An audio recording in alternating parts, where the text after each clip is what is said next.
We all need to be in it together. And we have to move from what I think are fragmented approaches to much more, how can I put it, coordinated common actions. Now, harmonizing our efforts is the best recipe for resilience across the whole value chain. We at Fairware Foundation and ETI believe in the potential of this industry, but realize that we collectively need to work in a different way. To be honest about what needs to change, to harness the creativity and energy in the sector so that we can have the industry we want. This event today is to explore the potential for all of us to come together and define a common purpose, drive effective collaboration, and hold ourselves to account for progress. Thank you, Peter, for your kind introduction. Live here from the studio in Amsterdam, ladies and gentlemen. Welcome to this kick-off event of the industry we want. We are with more than 240 participants from all over the world. You all together, 240. You represent all the different parts of the supply chain.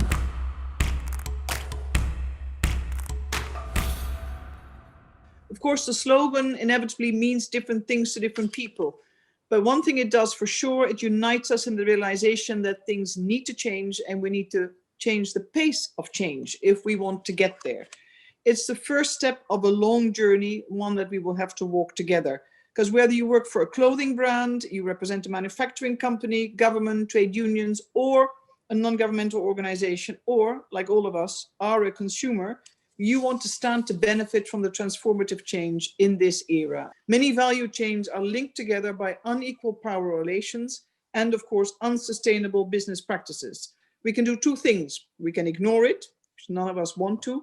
We can take up the clarion call for action, raise the bar, raise the standard, but also heighten our level of investment and political investment. And the underlying problems of underdevelopment, of poverty, of marginalization are very clear. The pandemic can never be an excuse to impose stronger pressures on prices. We need to reset the clock and we need to determine the weakest chains, the weakest links in the supply chain, and to amend and to remedy. So we need a better industry. We need responsible business conduct. So we need to change and make this happen altogether. The industry itself cannot just be competitive. It also needs to be compassionate.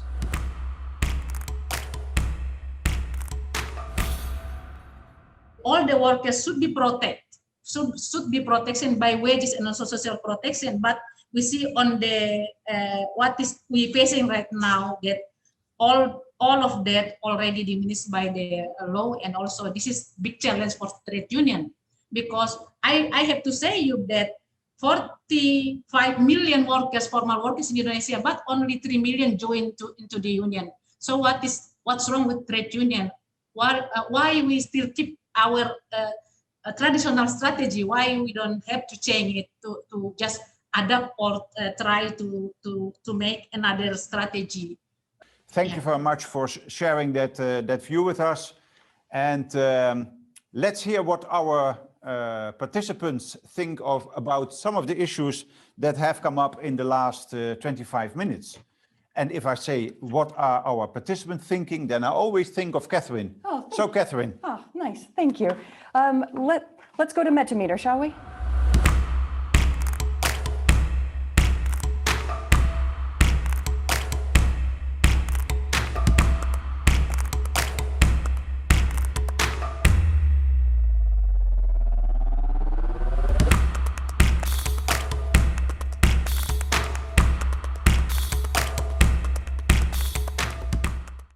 So there cannot be any separate labor angle, there cannot be any separate industry angle, there cannot be any separate brand angle. We all need to be in it together. And while COVID has unleashed ferocity in every sphere, in the supply chain up to the brands, we have all realized that we are defenseless. So brands have their own challenges, the industry has its own challenges, trade unions have their own challenges, and everyone, each one of us are trying to defend our positions. One thing that I think would be quite fundamental in moving forward is that, you know, we have a lot of collaborative initiatives in this industry, but very often it's created, you know, by brands for brands, and then we implement it in our supply chain.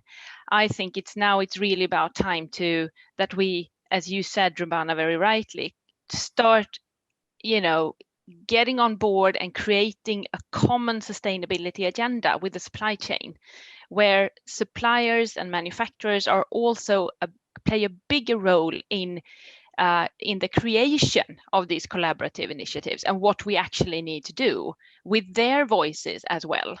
And, you know, that we start evening out the power balance with, you know, real partnerships and based on mutual transparency as well. I would like to share 3 guiding principles, if I may.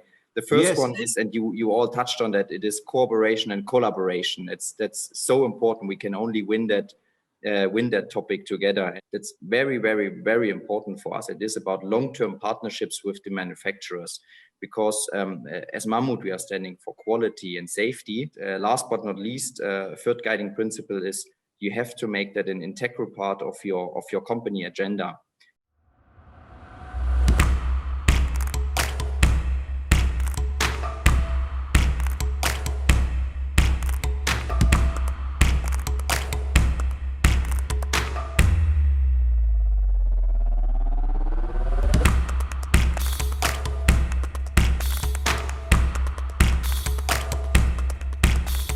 Harmonizing our efforts is the best recipe for resilience across the whole value chain.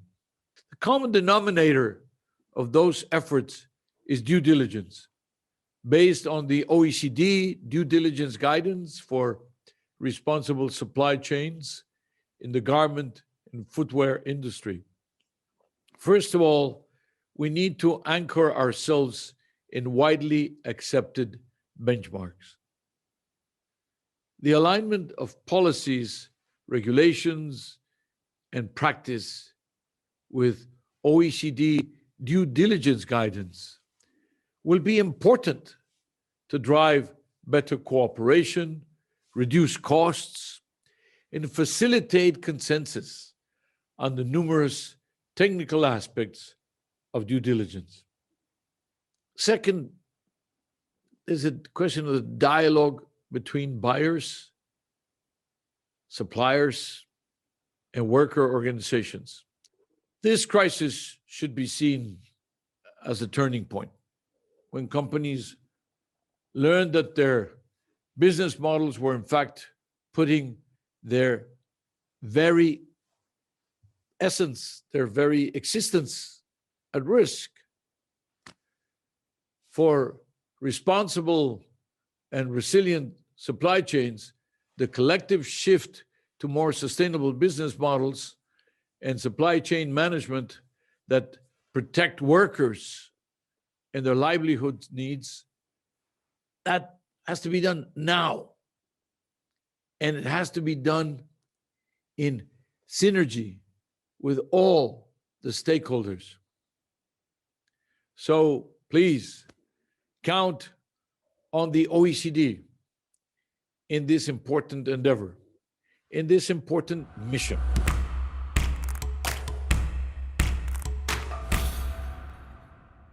We want to see an industry which is sustainable in all of the dimensions: economic, social, environmental. So what strikes me is we all are trying to get to the same place. And then the question that arises is, why is it proving so difficult and far too slow, frankly, to get there? And we have to get over that, and we have to move from what I think are fragmented approaches to much more, how can I put it, coordinated common actions. It's great to say we're all in this together, but if we don't act on the understanding that failure to create sustainability in the industry is absolutely necessary for it to continue, we'll all lose. We'll all lose. So we have to go from fragmented defensive responses to, I would say, more general, sector-wide and coherent ways of doing things. And it can be done. I know there's tensions between the brands who want to continue a very traditional model and the manufacturers. Frankly, on this one, I'm on the manufacturer's side. If they don't get proper pricing, then it's very hard for us to actually say you have to pay a minimum living wage. And also, what of the governments? There is no universal social protection here. And in many of the countries, they've listened to the corporate voice. What do we want? We want mandated due diligence at all levels. The solutions are there, but we need regulation and transparency, and mandated due diligence has to be at the core, with indeed a supply chain convention.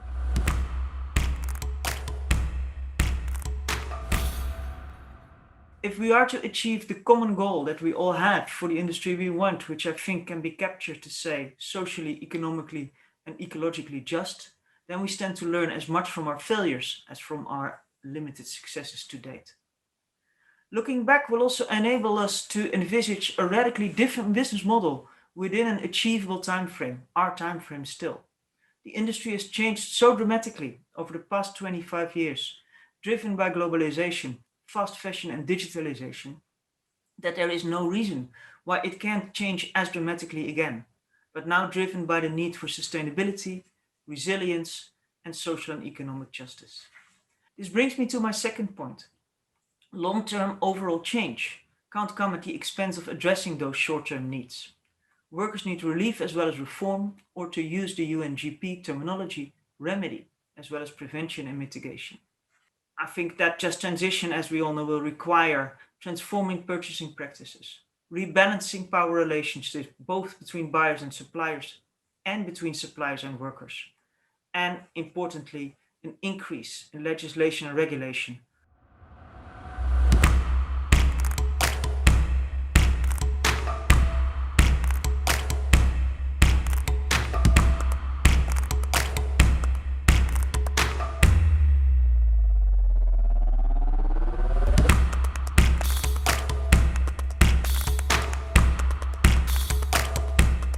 I'd like to tell you a bit more about our role, how investors perceive the situation, and what brands can do to take their performance to the next level.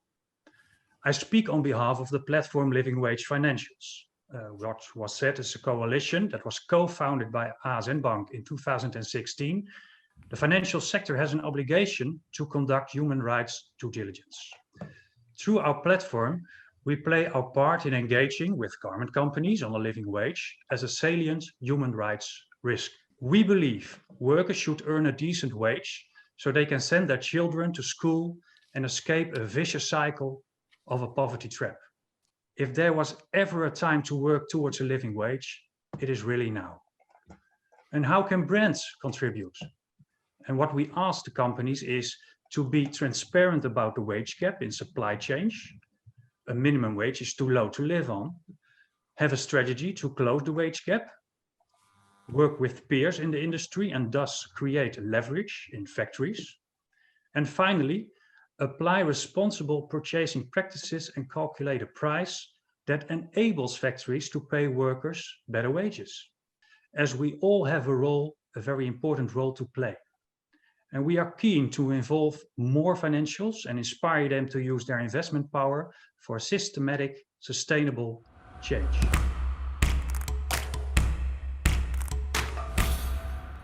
I want to take you through 3 areas of work that we're engaged with from an environmental perspective, to give you some insights and learning from the collaboration and initiative perspective. The first is 2 initiatives, the UNFCCC Fashion Industry Charter for Climate Action. For those that don't know, the Charter is a UN initiative bringing together well over 100 retailers, brands and manufacturers, working in this industry with over 30 supporting organizations, with a very clear goal of driving the industry to net zero carbon emissions by 2050. Now, from my own personal engagement and experience, I want to highlight 2 key really positive points that I think are beginning to see a help in accelerating the vital work that we're doing. Firstly, increasingly there is clear alignment on the vision and objective. Secondly, and this is really important, both initiatives are not only calling out the need to build on existing work, but they are explicitly guiding participants to engage with existing initiatives. Now, this is a group of like-minded organizations who have committed to accelerate collective action through working both individually and together. Now, while in the early stages, what began as an informal engagement over a year ago with discussions has now been was formalized in the summer of 2020, with the group now focusing on shared objectives, openly sharing knowledge and insights to raise awareness into each other's work, but specifically looking for opportunities to reduce duplication and complexity for value chain players. And with that, I'd like to close with sharing some of the key learnings and observations and the challenges which I think still exist.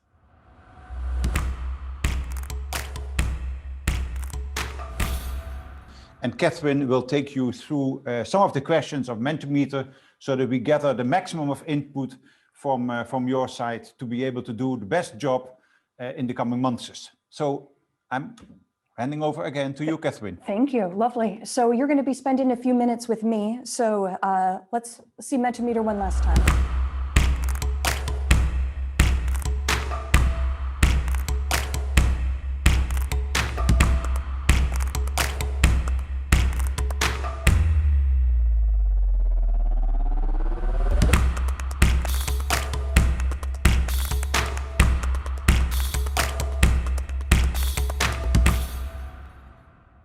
Let me thank the speakers and all others who have contributed to this kickoff meeting. Your esteemed contributions confirm the momentum for a new page in the garment sector sustainability, and also that we need to turn it together. This extraordinary time, I think, has made clear that the world needs new purpose, new narratives, new normals in many aspects of our global society and economy. So we count on you to help develop a common narrative, to connect in active collaboration and alignment, and to participate in credible collective accountability. We are committed to working together with each other and with you all to create this movement for the industry as a force for good. The industry that we can feel proud to be a part of. In other words, the industry we want. Thank you.